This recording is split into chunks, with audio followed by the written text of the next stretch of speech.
தானும் பள்ளியில் சேர்ந்ததோடு தன் வயதுடைய சிறுவர்களையும் பள்ளியில் சேர்த்த ஆரணியைச் சேர்ந்த நரிக்குறவர் இன சிறுவனுக்கு உலக அமைதிக்கான சர்வதேச விருது கிடைத்துள்ளது. இதனையடுத்து சிறுவனின் குடியிருப்புக்கு நேரில் சென்ற மாவட்ட ஆட்சியர் அவனை பாராட்டியதோடு நரிக்குறவர் காலனிக்கு விரைவில் அடிப்படை வசதிகள் செய்து தரப்படும் என்றார். ஆரணியை அடுத்துள்ள பையூர் ஊராட்சி பகுதியில் நரிக்குறவர் இனத்தைச் சேர்ந்த சுமார் 100க்கும் மேற்பட்டோர் கடந்த 30 ஆண்டுகளாக வசித்து வருகின்றனர். போதிய கல்வி அறிவு இல்லாத நிலையில் வண்ண பாசிகளை தயாரித்து விற்பனை செய்து வருவதோடு சிறு விலங்குகளையும் வேட்டையாடி வருகின்றனர். இந்த நரிக்குறவர் குடியிருப்பைச் சேர்ந்த சக்தி என்ற சிறுவனும் 4வது வகுப்பை பாதியில் நிறுத்திவிட்டு பெற்றோருக்கு உதவியாக பாசிமணிகள் விற்பனை செய்து வந்தான்.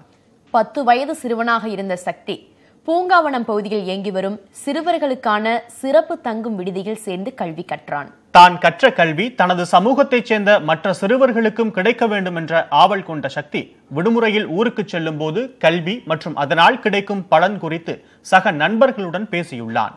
சக்தியிடம் காணப்பட்ட மாற்றங்களை அறிந்த சக நரிக்குறவ மாணவர்கள் 25 பேர் சிறப்பு தங்கும் விடுதியில் சேர்ந்துள்ளனர்.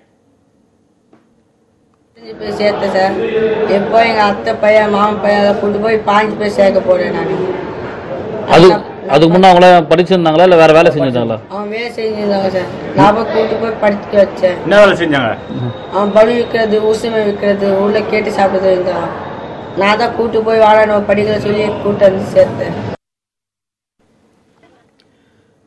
சிறுவன் சக்தியின் முன்னெடுப்பு காரணமாக அவனுக்கு சர்வதேச அமைதிக்கான விருதும் கிடைத்துள்ளது.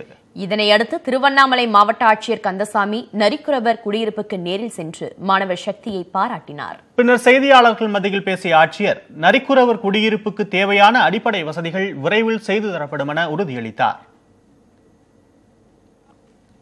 பேசிக் கம்யூனிட்டிஸ் ஒரு சாதாரண அடிப்படை வசதிகள் கூட இல்லாமல் இருக்கிற ஒரு சூழ்நிலையை நம்ம பார்த்துருக்குறோம். இன்னும் ஒரு 3லேருந்து 4 மாத காலத்துக்குள்ள இவங்களுக்கெல்லாம் ஒரு மாற்று இடம் தேர்வு செய்து பட்டா கொடுத்து அரசு மூலமாக கட்டிடம் கட்டி அவர்களுக்கு கையில் சாவி கொடுக்கப்படும்.